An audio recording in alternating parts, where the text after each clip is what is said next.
संध्या मित्रों, मैं समाज शास्त्र अध्यापक विपेश तिवारी आप सभी का सौर एकेडमी प्रयागराज में स्वागत और अभिनंदन करता हूं। जैसा कि दोस्तों हम आप लोगों से अपने फर्स्ट क्लास में समाज शास्त्र पर जो एक व्यापक में महा सेमिनार मैंने लिया क्लास, उस पर मैंने आपको वैकल्पिक विषय का एक व्यापक स्तर पे प्रकाश बिंदु डाल दिया। दोस्तों मैंने आप लोगों को बताया हूं कि यह जो बैच है आईएएस और पीसीएस दोनों ही एग्जाम के लिए समर्पित है और दोनों ही एग्जाम के लिए मैं आप लोगों को पूरे टॉपिक पढ़ाऊंगा। मेरा जो कार्य पद्धति होगी वह यूनिट वाइज चलेगा। कार्य यूनिट से हटकर जो भी सिलेबस है, सिलेबस में जितने भी यूनिट है हम उन यूनिट के तहत आप लोगों को पढ़ाएंगे और जैसे ही टॉपिक खत्म होगी उसी के तत्पश्चात हम प्रश्नों को साथ में हल करेंगे। तो दोस्तों हम आप लोगों को आईएएस और पीसीएस में जो लगभग टॉपिक एक सेम है, हम उन टॉपिक को पहले पढ़ लेंगे और जो पीसीएस में कुछ टॉपिक अलग से हैं उन टॉपिक को मैं एक सेशन बना दूंगा कि हाँ ये पीसीएस के क्लासेस है और आप लोगों को क्लासेस मिल जाएगी। तो दोस्तों अब हम स्टार्ट करते हैं समाज शास्त्र प्रथम प्रश्न पत्र जो यूपीएससी ने सिलेबस दिया है। तो समाज शास्त्र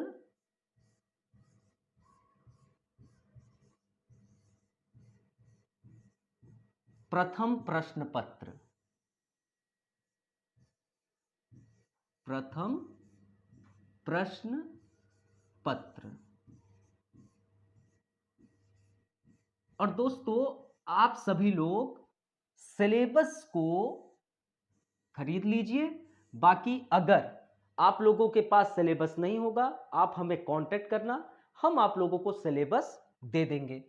तो समाज शास्त्र प्रथम प्रश्न पत्र। अब सिलेबस क्या है यूनिट फर्स्ट का, हम एक एक करके सिलेबस के साथ क्लासेस को लेकर चलेंगे।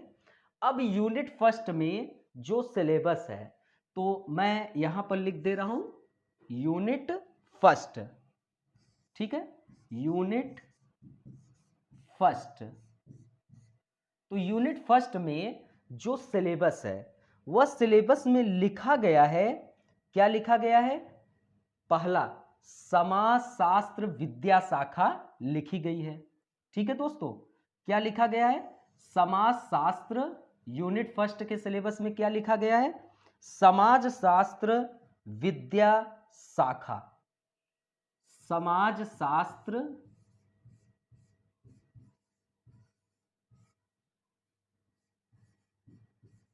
विद्या शाखा। और इस समाज शास्त्र विद्या शाखा में यूपीएससी ने तीन आधार पर सिलेबस को बांटा हुआ है, जिसमें पहला स्थान पे क्या लिखा है? यूरोप में आधुनिकता, यूरोप में आधुनिकता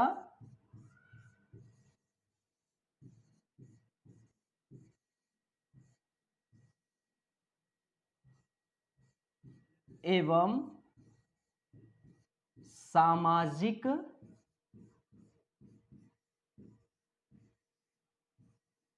परिवर्तन। तो हम लोग क्या पढ़ेंगे फर्स्ट टॉपिक में?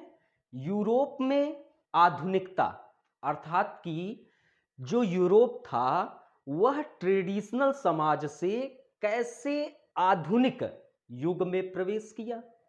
पहला तो चर्चा का क्रम यह होगा, अर्थात कि जो यूरोप था उस समाज में आधुनिकता कैसे जन्म ली एवं वहां के समाज में क्या परिवर्तन आया, तब जाकर उसके साथ समाज शास्त्र का आविर्भाव, अर्थात कि समाज शास्त्र कैसे जन्म हुआ, इस पूरी कहानी को हम लोग समझेंगे। समाज शास्त्र का आविर्भाव, ठीक है। आराम से धीरे धीरे हम लोग चर्चा करते हुए आगे बढ़ेंगे। ठीक है, अब आगे दोस्तों, अब हम लोग आगे यह जानेंगे जो यूपीएससी ने सिलेबस दिया है। अब दूसरे में यूपीएससी ने क्या लिखा है हम लोग यह देख लेते हैं। तो दूसरे में जो दूसरा टॉपिक है यूपीएससी ने लिखा है समाज शास्त्र का विषय क्षेत्र। समाज शास्त्र का विषय क्षेत्र, समाज शास्त्र का विषय क्षेत्र। अब दोस्तों यह यूपीएससी ने जो समाज शास्त्र का विषय क्षेत्र लिखा है, हम इस पर आपको चर्चा करेंगे यूनिट फर्स्ट में। अब दोस्तों समाज शास्त्र का जो विषय क्षेत्र है, अर्थात कि 1838 में जिस समाज शास्त्र का जन्म हुआ और आज 2021 चल रहा है, तो उस दौरान समाज शास्त्र ने कुछ अपने विषय क्षेत्र को भी विकसित किया। तो हम लोग उन सभी चीजों को जानेंगे। इसी में यूपीएससी ने टॉपिक और भी लिखा है लिखकर, तथा अन्य सामाजिक विज्ञानों के साथ समाज शास्त्र की तुलना। अन्य, ठीक है, क्या लिखा है, अन्य सामाजिक विज्ञानों के साथ, अन्य सामाजिक विज्ञानों के साथ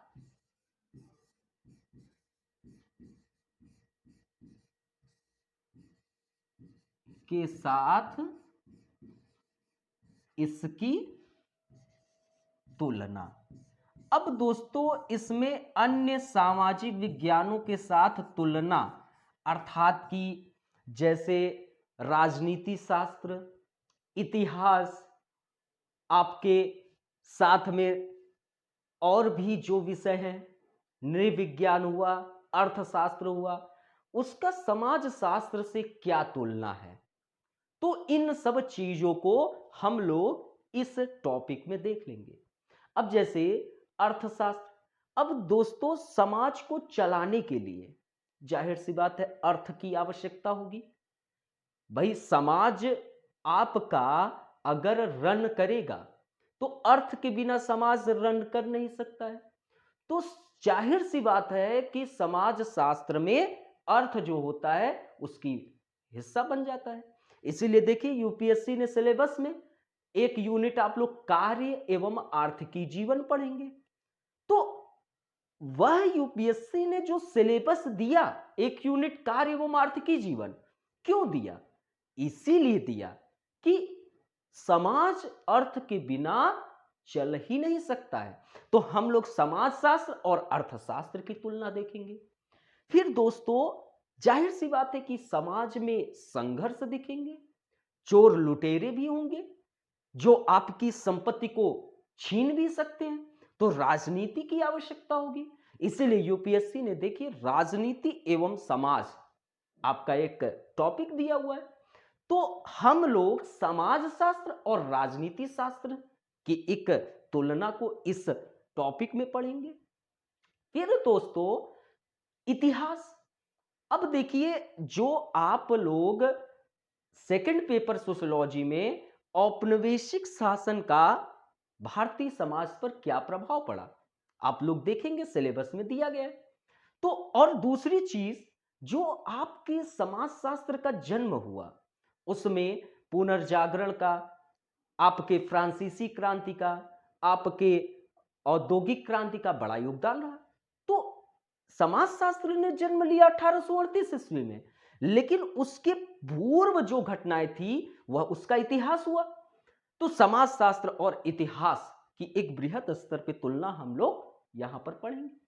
तो दोस्तों यह एक टॉपिक जो है बहुत लंबा चर्चा होगी। इससे यूपीएससी ने लगातार प्रश्न पूछे, हर एक यूनिट से लगातार प्रश्न पूछे गए हैं। फिर यूपीएससी ने एक और टॉपिक दिया है दोस्तों, उस टॉपिक का नाम है समाजशास्त्र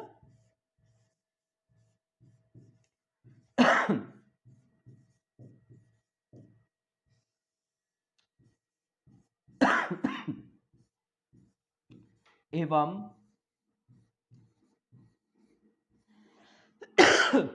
सामान्य बोध। तो जाहिर सी बात है दोस्तों, सामान्य बोध और समाजशास्त्र, इन दोनों टॉपिक पर भी अच्छे से चर्चा होगी। सिंपल तरीके से ये जानिए सामान्य बोध क्या हो सकता है। एक किसान जो है, अपने खेतों में जो कार्य करता है वह एक सामान्य बोध पर कार्य करता है, अनुभव जिसको कह सकते हैं। लेकिन एक वनस्पतिज्ञ, अर्थात कि जो एक कृषि का जो ज्ञान रखा हुआ है, उस पर एक अध्ययन अच्छे रूप से किया है, तो वह जाहिर सी बात है उसका विशेषज्ञ होगा। वह सामान्य बोध पर तो हो नहीं सकता। तो समाजशास्त्र एक व्यवस्थित विषय है, वस्तुनिष्ठ पर आधारित विषय है, और सामान्य बोध समाजशास्त्र नहीं हो सकता है, क्योंकि सामान्य बोध एक अनुभव पर आधारित है। तो दोस्तों, इस पर हम व्यापक स्तर पर चर्चा करेंगे। तो ये आपका सिलेबस हुआ। अब मैं पहले टॉपिक के रूप में स्टार्ट करूंगा समाजशास्त्र पर। किस पर चर्चा करूंगा? समाजशास्त्र। आपको यह चीज बता दूं, हर एक टॉपिक जो भी समाप्त होगा, ये जैसे टॉपिक समाप्त हुआ तुरंत इस पर क्वेश्चन हल होंगे, फिर उसके बाद यह टॉपिक समाप्त होगा, तुरंत इस पर प्रश्न कर लिए जाएंगे जो प्रीवियस ईयर में यूपीएससी ने प्रश्न पूछा है, फिर उसके बाद ये टॉपिक समाप्त होगा, तुरंत इस पर प्रश्न हो जाएगा, देन आपका सब कुछ तैयार हो जाएगा और आगामी परीक्षा में जो भी प्रश्न पूछे जाएंगे आप आसानी से हल कर लेंगे। ये मेरा चैलेंज है। ठीक है, चलिए, तो अब हम आप लोगों से आते हैं अपने टॉपिक पर। ठीक है दोस्तों, तो अब टॉपिक पे हम समाजशास्त्र पर एक प्रकाश बिंदु आपको डालेंगे। चलिए, तो दोस्तों, समाजशास्त्र शब्द को सर्वप्रथम हम पूरा अब चर्चा क्रम स्टार्ट होने वाला है। चलिए, तो ये जो समाजशास्त्र शब्द है, सोशियोलॉजी,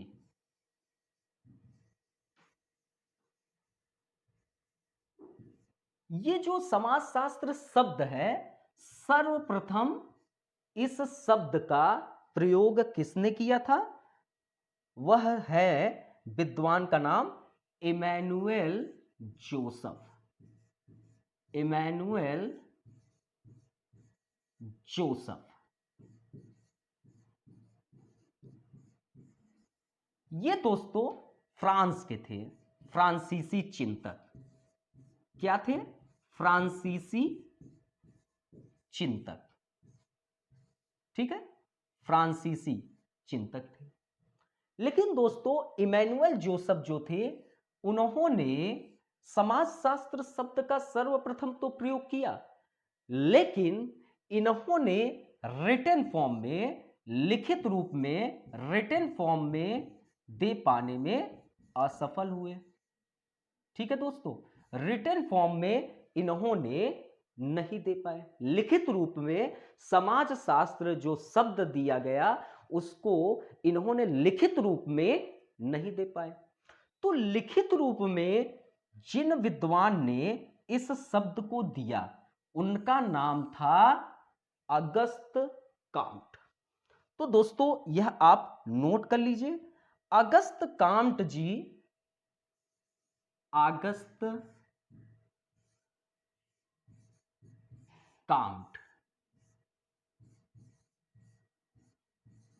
अगस्त काम्ट जी जो थे, उन्होंने अपनी एक प्रमुख कृति जिसका नाम है पॉजिटिव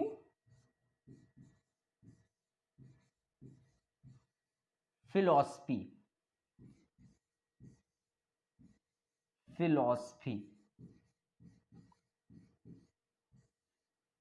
इनकी प्रमुख रचना है पॉजिटिव फिलॉसफी। तो अगस्त काम्ट ने अपनी प्रमुख कृति पॉजिटिव फिलॉसफी में 1838 ईस्वी में समाज शास्त्र शब्द का प्रयोग किया। सोशियोलॉजी शब्द का प्रयोग किया। तो इसी कारण अगस्त काम्ट को समाज शास्त्र का क्या कहा जाता है? समाज शास्त्र का पितामह, या हम कहें फादर ऑफ सोशियोलॉजी, राइट। तो ये आप लोग नोट कर लीजिए, समाज शास्त्र के इसी कारण इनको पितामह कहा जाता है। तो दोस्तों, जो आप लोग समाज शास्त्र को देख रहे हैं, ठीक है, अब आगे चलते हैं। तो जो आप लोग समाज शास्त्र को देख रहे हो, तो समाज शास्त्र कब जन्म लिया? 1838 ईस्वी में। तो अगर हम इसको कहें, समाज शास्त्र का जो जन्म हुआ वो 19वीं शताब्दी के फर्स्ट हाफ में जन्म हुआ। 19वीं शताब्दी के फर्स्ट हाफ में जन्म हुआ कि नहीं? फर्स्ट हाफ में आपके समाज शास्त्र का जन्म होता दिखाई देता है। और दोस्तों, आज का जो डेट है वो 2021 है। वैसे भी कोविड का दौर है, बहुत कुछ समाज में परिवर्तन हो रहा है। ध्यान से अपने नयन को खोले रखिए और चीजों को देखते रहिए, क्योंकि जब आप समाज शास्त्र अगर वैकल्पिक विषय रखे हैं तो आपको इस कोविड-19 के दौरान समाज में क्या परिवर्तन हो रहा है, आर्थिक जीवन में क्या परिवर्तन हो रहा है, यही सब यूपीएससी के प्रश्न बनेंगे। तो इस दौरान हम देख सकते हैं कि अभी तक समाजशास्त्र 200 वर्षों का इतिहास पूरा नहीं किया है। 200 वर्षों का इतिहास पूरा नहीं किया है। तो जब 200 वर्षों का इतिहास पूरा नहीं किया है समाजशास्त्र, तो जाहिर सी बात है दोस्तों, आप आसानी से इस विषय वस्तु को पढ़ भी लेंगे और दोस्तों आसानी से आप 2 से 3 बार रिवीजन करेंगे। और मैं आज आप लोगों को बता रहा हूं, जो भी टॉपिक पढ़ाऊंगा आप मेरे कांटेक्ट नंबर पे तुरंत मैसेज कर दीजिए।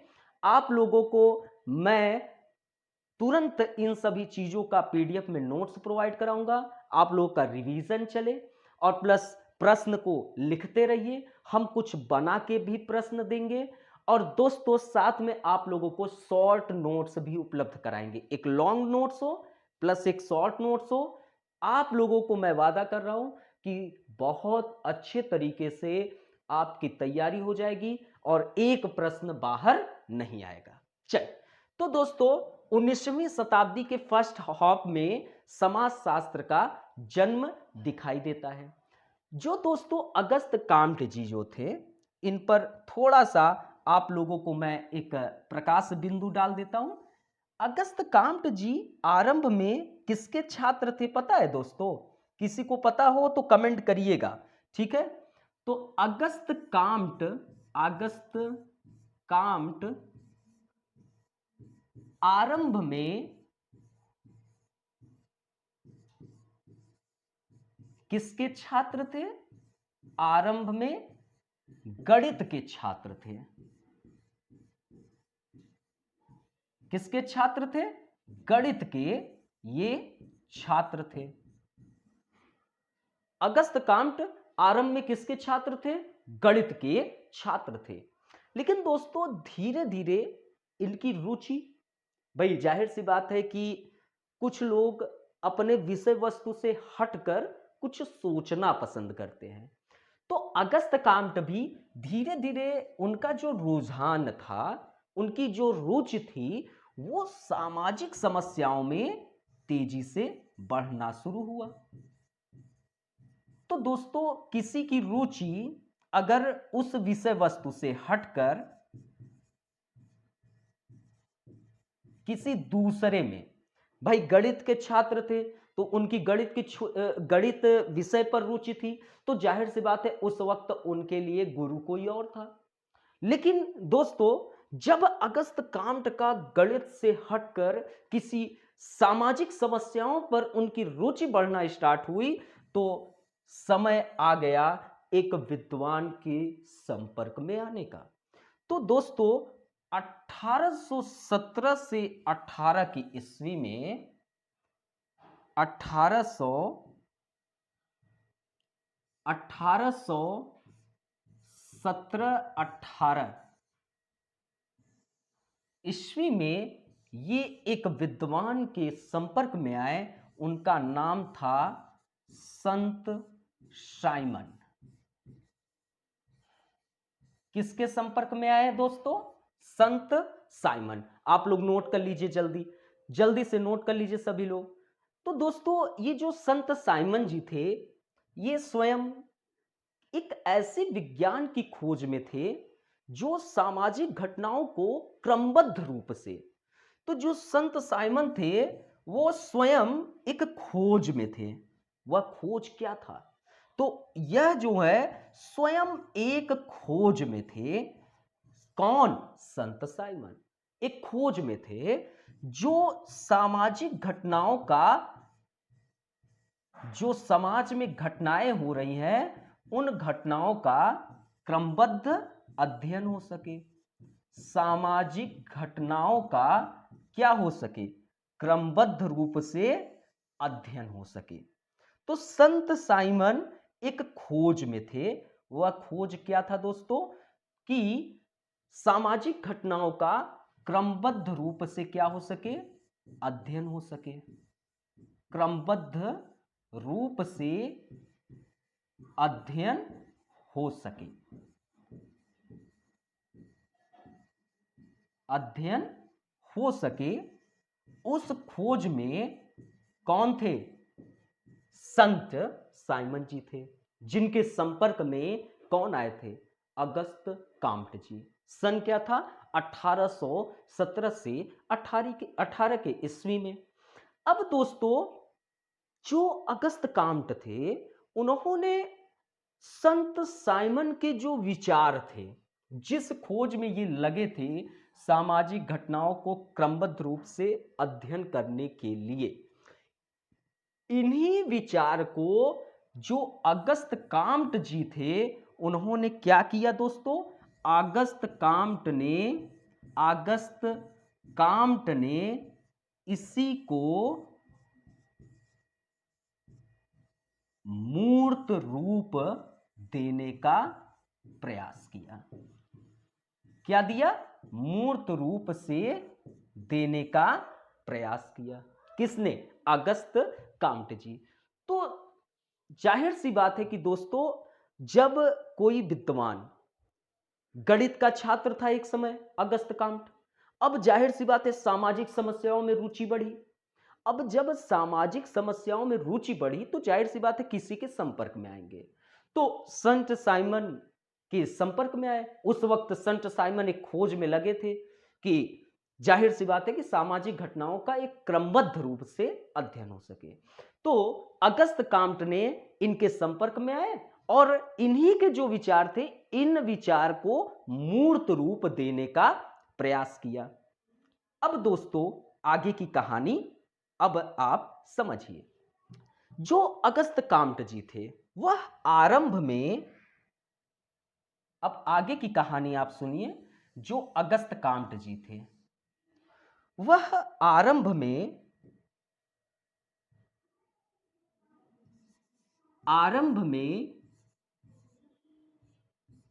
अगस्त काम्ट जी, काम्ट साहब आरंभ में इस जो सोशियोलॉजी शब्द है,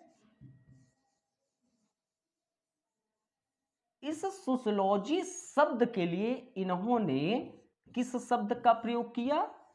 सोशल फिजिक्स शब्द का प्रयोग किया, अर्थात कि सामाजिक भौतिकी।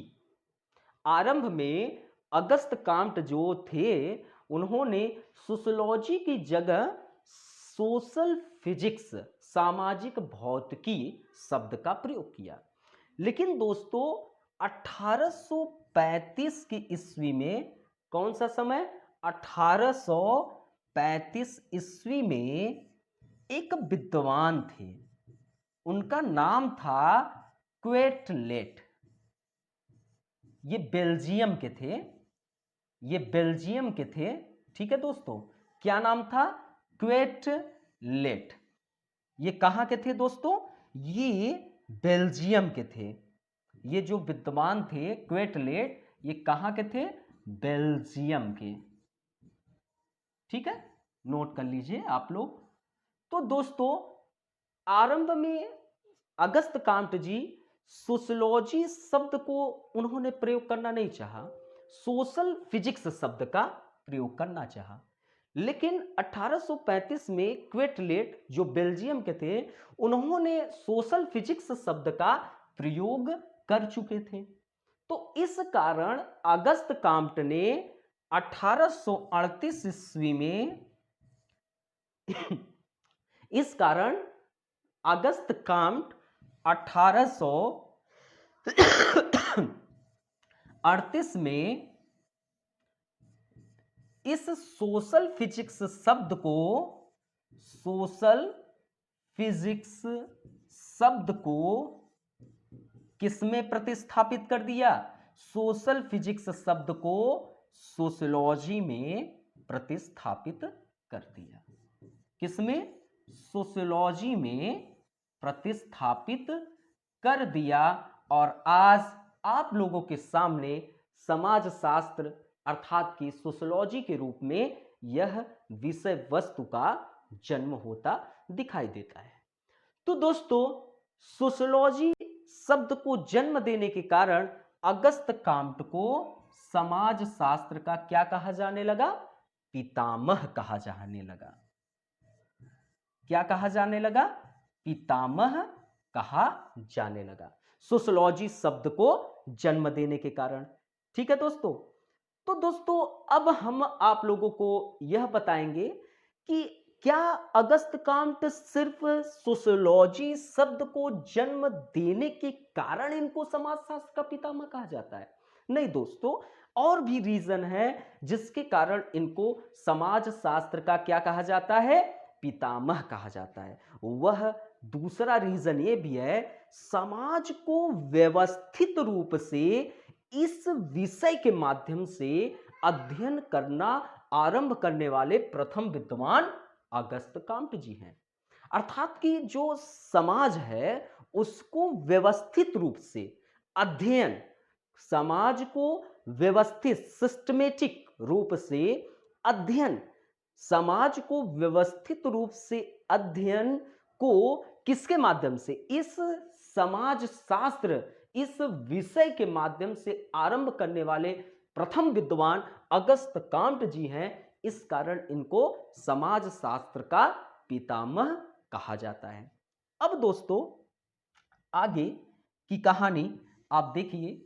जो सोशियोलॉजी शब्द है, यह दोस्तों थोड़ा हम लोग जान लेते हैं कि यह सोशियोलॉजी शब्द जो है यह दो शब्दों के मेल से बना है। सोशियोलॉजी शब्द दो शब्दों के मेल से बना है। लैटिन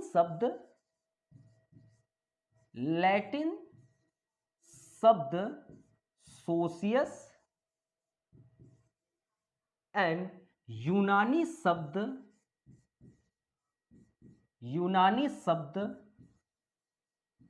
लोगस। ठीक है, तो दोस्तों सोशियोलॉजी दो शब्दों के मेल से बना है, एक लैटिन शब्द सोशियस और दूसरा यूनानी शब्द लोगस। सोशियस का अर्थ होता है दोस्तों बंधुत्व, या हम इसे कहें भाईचारा, या हम इसे कहें संबंध।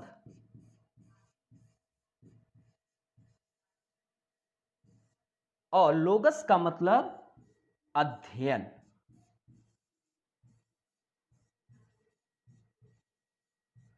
ठीक है दोस्तों। तो मतलब कि जो आपका सोशियोलॉजी है वह दो शब्दों के मेल से बना है, जिसमें से एक लैटिन शब्द सोशियस और यूनानी शब्द लोगस। सोशियस का अर्थ हुआ बंधुत्व, भाईचारा या संबंध, और लोगस का अर्थ हुआ अध्ययन।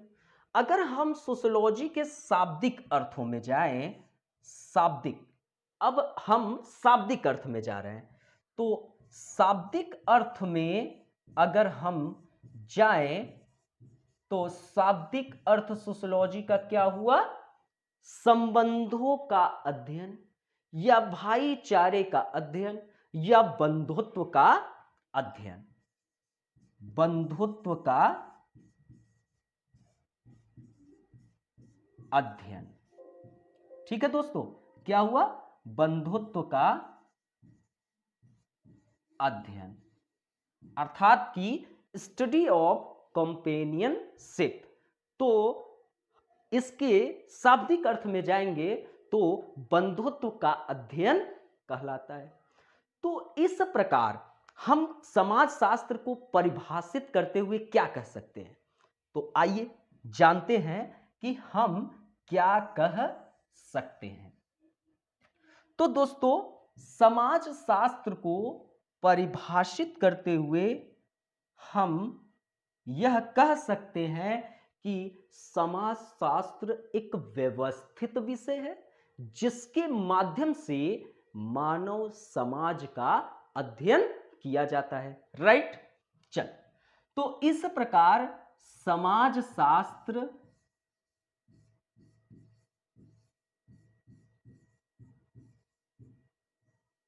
एक व्यवस्थित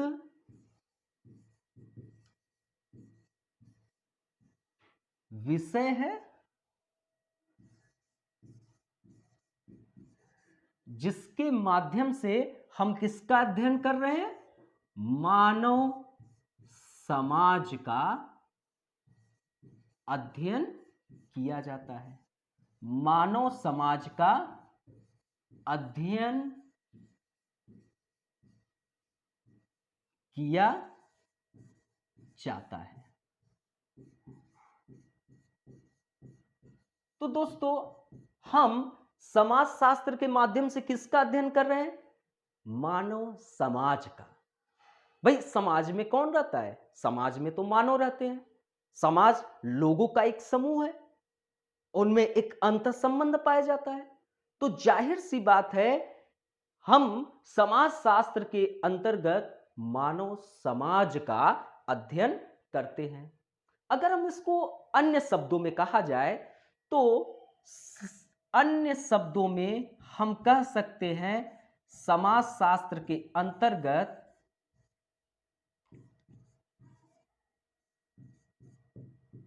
क्या कर सकते हैं? समाजशास्त्र के अंतर्गत यह सदस्यों के बीच के अंतः संबंधों का अध्ययन करता है। ठीक है? तो समाज में जो उपस्थित सदस्य हैं, समाज में उपस्थित सदस्यों के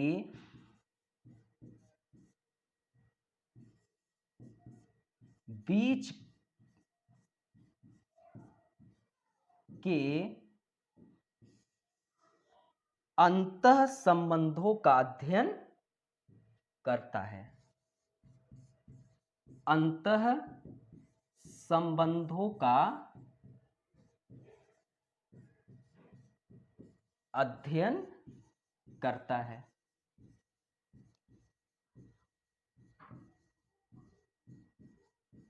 ये नोट कर लीजिए आप लोग। तो समाजशास्त्र एक व्यवस्थित विषय है जिसके माध्यम से मानव समाज का अध्ययन होता है। साथ ही अगर अन्य शब्दों में कहा जाए तो समाज में उपस्थित सदस्यों के बीच के अंतः संबंधों का अध्ययन हम किसके माध्यम से करते हैं? तो दोस्तों, जाहिर सी बात है, हम वह समाजशास्त्र के माध्यम से करते हैं। तो दोस्तों, अब प्रश्न उठता है कि समाज बार बार शब्द आ रहा है तो हम लोग जान लेते हैं कि समाज है क्या। तो आइए, समाज है क्या और उसके साथ ही हम और भी बृहद रूप से समाज शास्त्र को जानने का प्रयास करें। तो दोस्तों, समाज क्या है?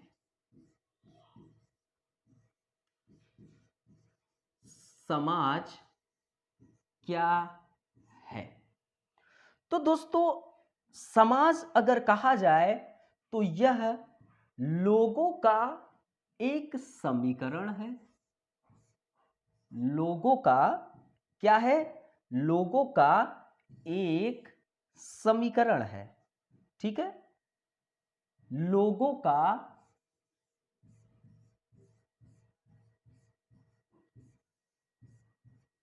एक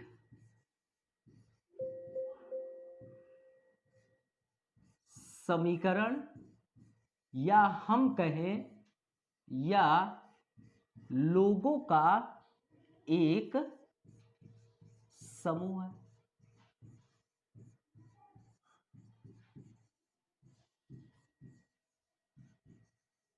तो दोस्तों, समाज क्या है? अर्थात कि लोगों का एक समीकरण या लोगों का समूह है, प्लस दोस्तों एक क्षेत्र विशेष से संबंधित, जो एक क्षेत्र विशेष से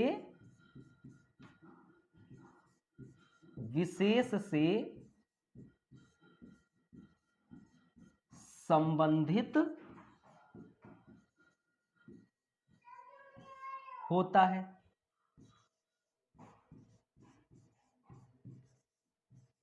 समझिए, समझिए, समाज क्या है? लोगों का एक समीकरण, या हम इसे कह सकते हैं लोगों का समूह, जो एक क्षेत्र विशेष से संबंधित होता है। और साथ ही दोस्तों, जो लोगों के समूह है ना, उनमें उपस्थित अंतः संबंधों का भी अध्ययन होता है। ये जो लोगों के समूह है, इन लोगों के समूहों में एक अंतः संबंध भी होना समाज के लिए अनिवार्य है। तो लोगों के समूह, ठीक है दोस्तों, तो लोगों के जो समूह है उनमें अंतः संबंध, जो भी सदस्य उपस्थित हैं उनमें अंतः संबंध अनिवार्य है। तो अर्थात कि उपस्थित सदस्यों के बीच, थोड़ा 1 मिनट, उपस्थित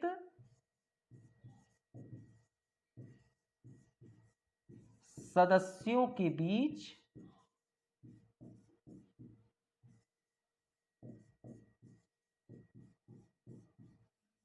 अंतः संबंध,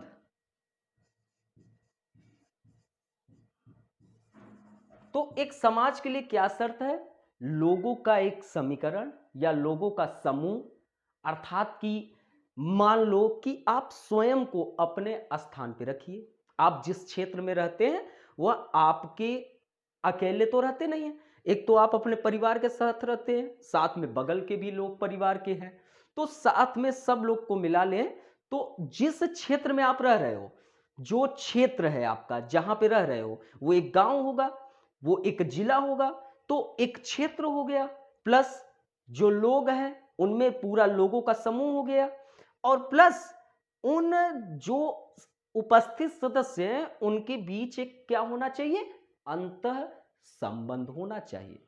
तो इन सभी को मिलाकर आपका क्या होता है? एक समाज का निर्माण होता है। किसका निर्माण होता है? एक समाज का निर्माण होता है। और दोस्तों, अब एक समाज का तो निर्माण हो गया, समाज का तो निर्माण हो गया। समाज का निर्माण क्या क्या? इन तीनों को मिलाकर। और अब यही पूरी की पूरी ये जो समाज का निर्माण जिन जिन माध्यमों से हुआ, हम इन्हीं पूरी की पूरी व्यवस्था का अध्ययन जब हम एक विषय के माध्यम से करते हैं तो उसे हम क्या कहेंगे? समाज शास्त्र कहेंगे। अर्थात कि जब हम इन पूरी की पूरी व्यवस्था का अध्ययन, जब हम इस पूरी की पूरी व्यवस्था का अध्ययन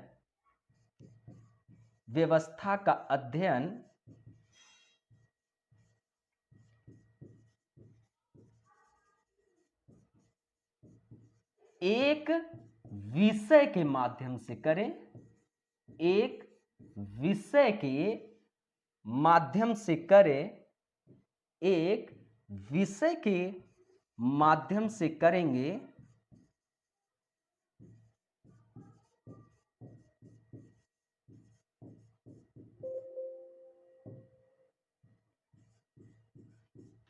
तो हम उसे क्या कहेंगे?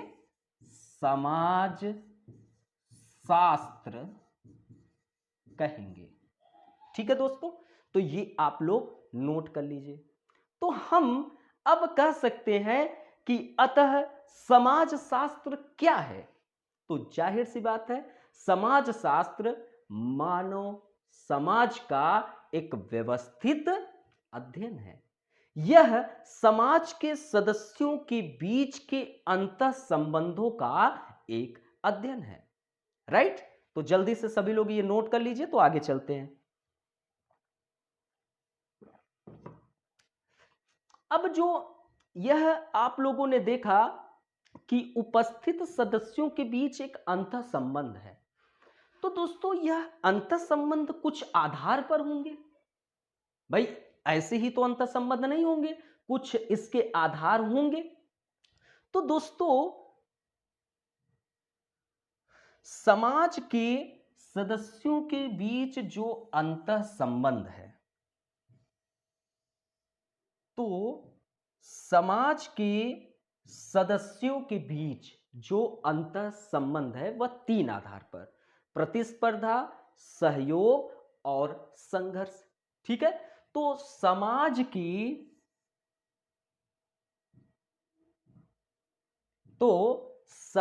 के सदस्यों के बीच, समाज के सदस्यों के बीच जो अंतः संबंध है,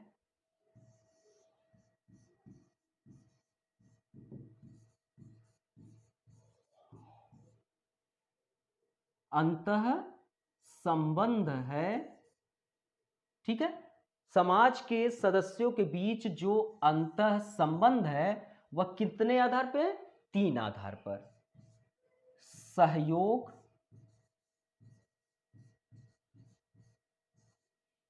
संघर्ष और प्रतिस्पर्धा। है ना दोस्तों? तो अभी आप लोगों ने देखा कि समाज क्या है। तो समाज लोगों का एक समूह है, एक क्षेत्र विशेष से संबंधित होता है, और उनमें जो लोगों का समूह है, जो उपस्थित समाज में सदस्य हैं, उनके बीच एक अंतर संबंध होता है। उसके तहत आपके समाज का निर्माण हो रहा है। और जब हम इसी व्यवस्था का अध्ययन एक विषय के माध्यम से करेंगे तो समाजशास्त्र कहलाता है। तो अब हम आगे जब चले तो समाज के जो सदस्यों के बीच अंतः संबंध है, वह अंतः संबंध तीन आधार पे है: एक सहयोग, एक संघर्ष और एक प्रतिस्पर्धा। तो दोस्तों अब ये जो सहयोग, जहां पर भी सहयोग होगा क्या होगा? तो जाहिर सी बात है सहयोग होगा, तो इससे यह हो रहा है कि समाज स्थिर है।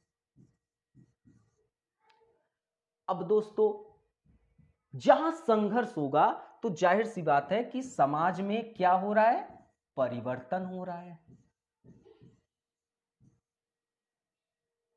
अब दोस्तों जहां प्रतिस्पर्धा होगा तो जाहिर सी बात है कि प्रतिस्पर्धा सामाजिक गतिशीलता को बढ़ावा देगा कि नहीं? प्रतिस्पर्धा सामाजिक गतिशीलता को बढ़ावा देगा कि नहीं? सभी लोग कमेंट करके जरूर बताइएगा। सामाजिक प्रतिस्पर्धा प्रतिस्पर्धा जो है वह सामाजिक गतिशीलता को बढ़ावा देने वाला कारक है कि नहीं?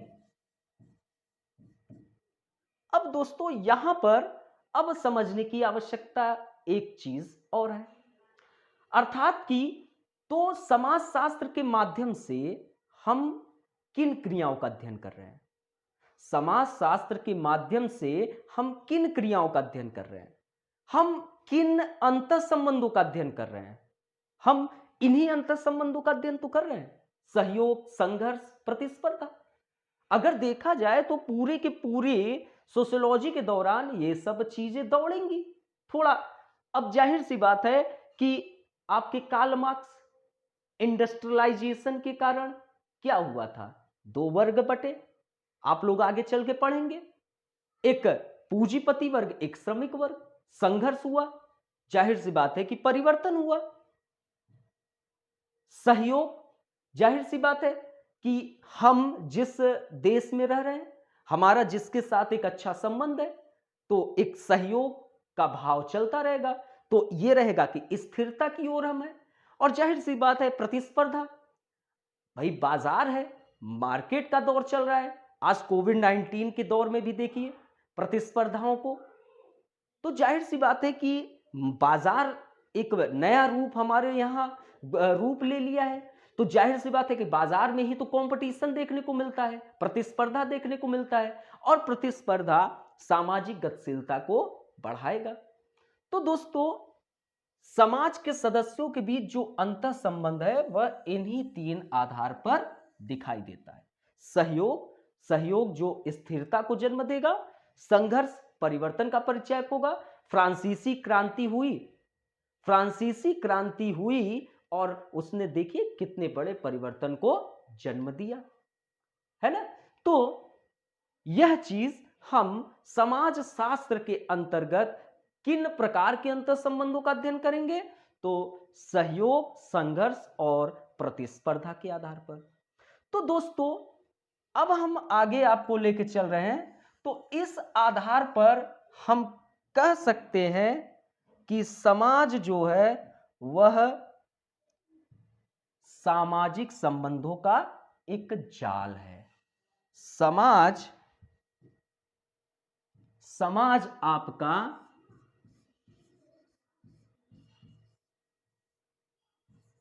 सामाजिक संबंधों का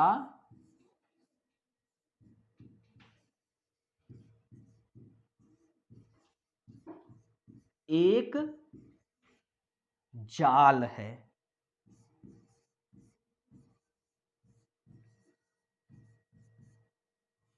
मकड़ी का जाला आप लोग देखे ही होंगे। तो समाज क्या है?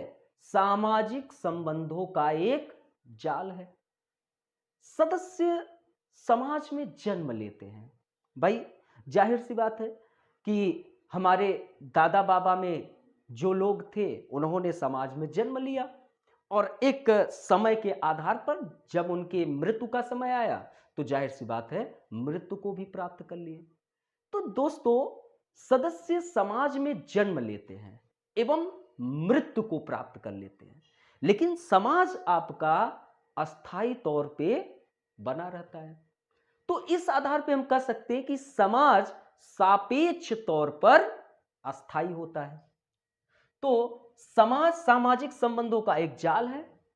सदस्य समाज में जन्म लेते हैं एवं मृत्यु को प्राप्त कर लेते हैं, परंतु समाज आपका सापेक्ष तौर पर अर्थात कि अस्थायी बना रहता है, अर्थात कि समाज निरंतर उपस्थित रहता है। दोस्तों समझिए आप लोग, समाज सामाजिक संबंधों का एक जाल है। हमारे दादा बाबा और भी जो लोग जन्म लिए और मृत्यु को प्राप्त कर लिए, लेकिन नए सदस्यों का आगमन भी तो समाज में होता है। तो समाज क्या हुआ है? बना हुआ है। हम हैं ना इसी समाज में, लेकिन हमारे दादा बाबा क्या हो गए, ऊपर चले गए। तो निरंतर समाज उपस्थित होता है। तो इस आधार पर हम कह सकते हैं कि समाज सापेक्ष तौर पर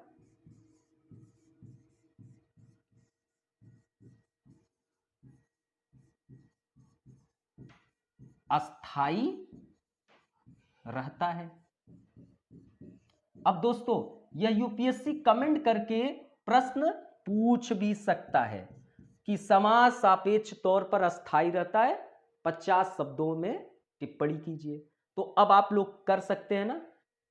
अब दोस्तों, समाज जो है आत्मनिर्भर भी होता है, ठीक है। समाज जो है आपका क्या होता है, आत्मनिर्भर होता है, ठीक है। इसे पॉइंट में ना करिएगा, ठीक है, इसे पॉइंट में ना करिएगा आप लोग, ये वही एक ही एक्सप्लेनेशन है, ठीक है। अर्थात कि समाज सामाजिक संबंधों का एक जाल है। सदस्य समाज में जन्म लेते हैं एवं मृत्यु को प्राप्त कर लेते हैं और साथ ही समाज में नए सदस्यों का आगमन होता है। अतः समाज जो है वह निरंतर उपस्थित रहता है। इस आधार पर हम कह सकते हैं कि समाज सापेक्ष तौर पर अस्थायी रहता है। दोस्तों, समाज आपका आत्मनिर्भर भी होता है। समाज आपका क्या है, आत्मनिर्भर भी होता है। समाज आत्मनिर्भर भी होता है कि नहीं।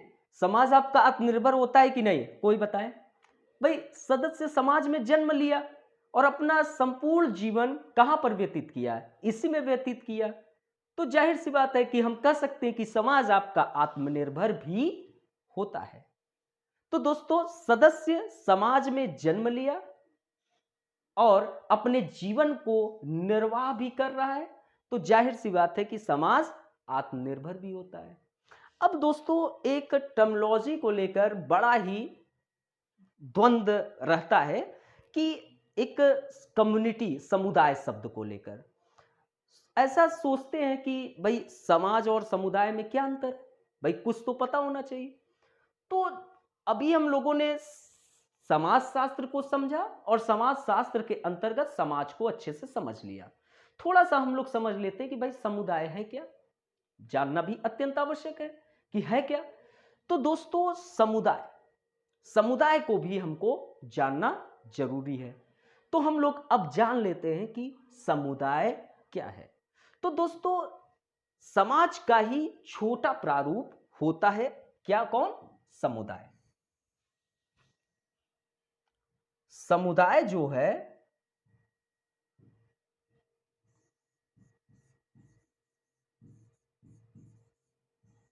ठीक है, हम लोग क्या जानेंगे, समुदाय।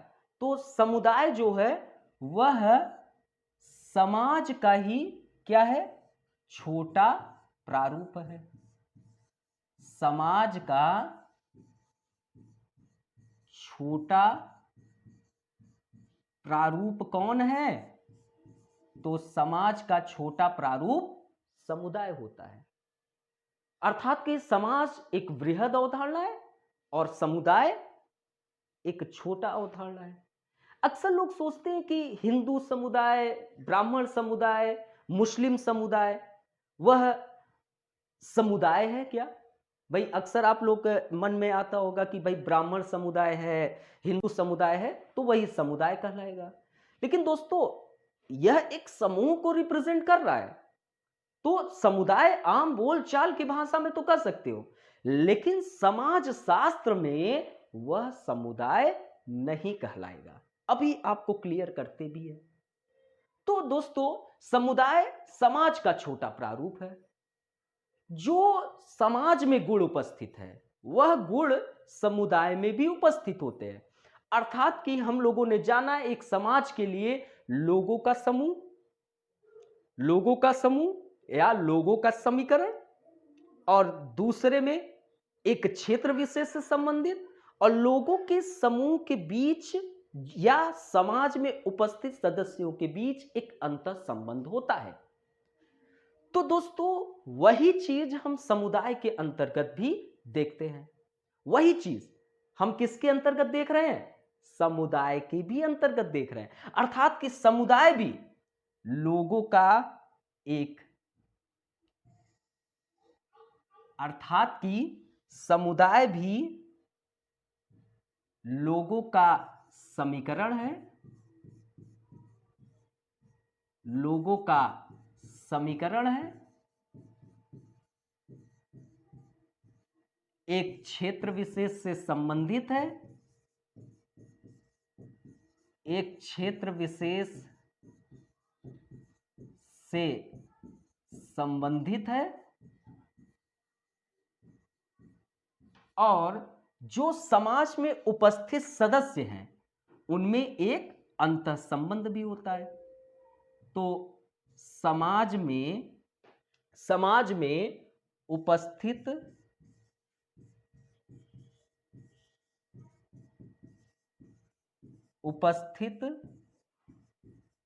सदस्यों के बीच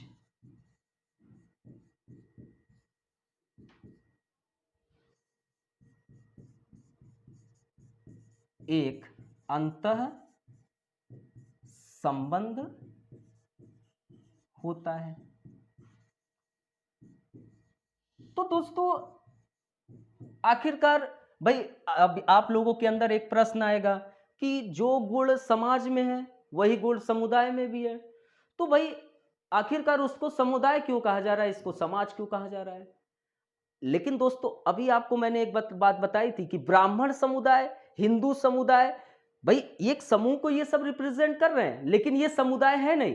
क्यों? क्योंकि ब्राह्मण समुदाय में एक चीज नहीं दिखाई देगा, क्षेत्र। अब भाई जब ये गुण उपस्थित नहीं है तो क्यों समुदाय कहलाएगा? नहीं कहलाएगा। भाई ब्राह्मण समुदाय, मुस्लिम समुदाय, हिंदू समुदाय, उसमें आपको ये गुण नहीं दिखाई देगा। लोगों का समीकरण है, उनके सदस्यों के बीच एक अंतर संबंध भी है, लेकिन वह एक क्षेत्र को रिप्रेजेंट नहीं कर रहा है, तो इस कारण ये समुदाय नहीं कहलाएंगे।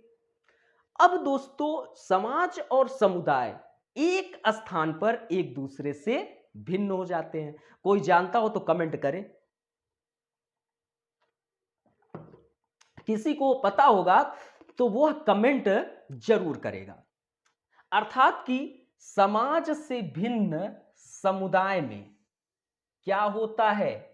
समाज से भिन्न समुदाय में सामुदायिक भावनाएं, क्या? सामुदायिक भावनाएं उपस्थित होती है। यह बहुत इंपॉर्टेंट लाइन है। अर्थात कि समाज से भिन्न समुदाय में क्या होता है? सामुदायिक भावनाएं उपस्थित होती है, जो समुदाय के सदस्यों को अपने समुदाय के प्रति क्या करता है? एक भावनात्मक जुड़ाव को रिप्रेजेंट करता है। ठीक है, तो ये आप लोग नोट कर लीजिए। इसी कारण भावनात्मक रूप से लोग समुदाय से जुड़ पाते हैं। अभी एक इंपॉर्टेंट चीज और बताएंगे।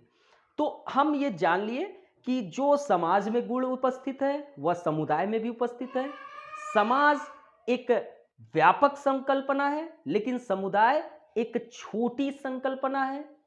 समाज में भी आपको लोगों का समूह एक क्षेत्र विशेष से संबंधित, प्लस तीसरे स्थान पे आप लोगों ने क्या देखा कि उनके सदस्यों के बीच अंतर संबंध, वही समुदाय में भी देखने को मिल रहा है। लेकिन समाज और समुदाय एक दूसरे से अलग कहां पर हुए?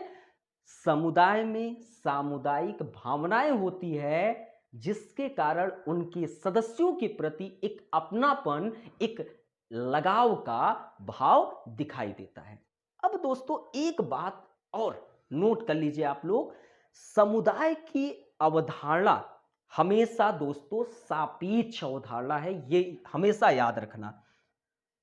हम लिख भी दे रहे हैं, समुदाय की जो अवधारणा है समुदाय की अवधारणा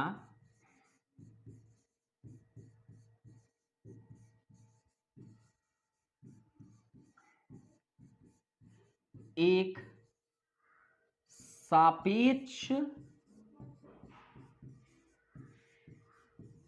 अवधारणा है। ये नोट करिए, समुदाय की अवधारणा एक सापेक्ष की अवधारणा है, अर्थात कि एक समुदाय की उपस्थिति, अर्थात एक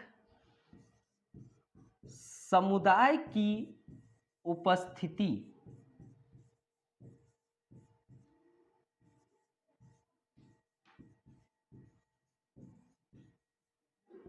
एक समाज की तुलना में ही, समाज के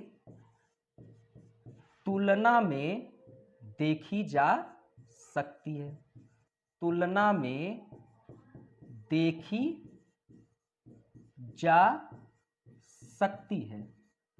ये बहुत बड़ी लाइन है, अभी आप लोगों को मैं समझा रहा हूं। समुदाय की अवधारणा एक सापेक्ष अवधारणा है, अर्थात एक समुदाय की उपस्थिति एक समाज की तुलना में देखी जा सकती है। दोस्तों, अगर हम एग्जाम्पल के तौर पे देखें तो अगर हम पूरे विश्व को, एग्जाम्पल के तौर पे देखें, अगर हम पूरे विश्व को एक समाज मानेंगे तो उसके तुलना में आपका भारत एक समुदाय कहलाएगा। भाई, हम भारत के लोग इस संविधान को अंगीकृत, अधिनियमित एवं आत्मर्पित करते हैं, अर्थात कि यह हमारे अपने सदस्यों के बीच एक अपनापन, एक लगाव की भावनाओं को प्रतिनिधित्व कर। तो दोस्तों, यहां पर जो बात लिखी गई कि समुदाय की अवधारणा एक सापेक्ष अवधारणा है, अर्थात एक समुदाय की उपस्थिति एक समाज की तुलना में, तो समाज विश्व और उसकी तुलना में समुदाय भारत। अगर हम भारत को समाज मानेंगे तो उसकी तुलना में जिस प्रदेश में आप रहते हो, जैसे मैं उत्तर प्रदेश में हूं, तो उत्तर प्रदेश हमारा समुदाय हो गया। बस, ज्यादा नहीं, थोड़ा और टाइम लगेगा फिर समाप्त, बस। लेकिन बस थोड़ा समझ लो अब आप लोग। दोस्तों, अगर उत्तर प्रदेश में आप रह रहे हो, अगर उत्तर प्रदेश में आप रह रहे हो, उसको हम समाज मानेंगे तो जिस जिले में रह रहे हैं वो हमारा क्या है? समुदाय है। तो क्या है कि समाज जो है, एक समुदाय की उपस्थिति एक समाज की तुलना में देखी जा रही है। दोस्तों, अभी आप मान लो कि उत्तर प्रदेश के हो, अगर आप गुजरात चले गए, मान लो कि भाई उत्तर प्रदेश के हो, गुजरात में गए, तो जाहिर सी बात है कि उत्तर प्रदेश वाले गुटखा, पान भंडार ये सब बढ़िया से खाते हैं। तो मान लो कि गुजरात में पहुंचे तो वहां पर कोई यूपी वाला भैया है, तो जाहिर सी बात वो पान मसाला खा रहा है, तो देखा, तो भाई मान लो कि उसके बीच में टॉकिंग हुई, बातचीत हुई, तो पता चला कि भैया उत्तर प्रदेश के हो, तो वो कहा हम भी उत्तर प्रदेश के हैं। कहा कहां से? कहां से? एक अपनापन हुआ ना, एक लगाव सा, है ना। तो दोस्तों, यही चीज होता है कि एक समुदाय में, समाज के से भिन्न अगर देखा जाए तो एक समुदाय में अपनापन है, एक लगाव है, जो जिसके कारण उसके सदस्यों के बीच क्या देखा जाता है? जुड़ाव सा देखा जाता है। दोस्तों, आज मैंने आपको समाज शास्त्र को एक अच्छे रूप में परिभाषित किया, जहां पर मैंने समाज और समुदाय को भी अच्छे से समझा दिया है। कल के लेक्चर में हम जानेंगे समाज शास्त्र का आविर्भाव कैसे हुआ। भाई, जाहिर सी बात है कि 1838 ईस्वी में एक विषय आ जाता है समाज शास्त्र, तो क्या भैया उसके पहले कोई समाज नहीं था? भाई, समाज तो था ना। भाई, एक व्यवस्थित रूप से विषय समाज शास्त्र के रूप में 1838 में आता है ना, लेकिन उसके पहले कैसा समाज था? यूरोप कैसे था, है कि नहीं? भाई, यूरोप में कुछ जो चीजें थी वो ट्रेडिशनल रूप में उपस्थित थी। तो आखिरकार एक आधुनिकता का उदय कैसे हुआ, इन सब की कहानी जानने के लिए आप अगले वीडियो का इंतजार करिए, जहां पर हम जानेंगे समाज शास्त्र का आविर्भाव। धन्यवाद।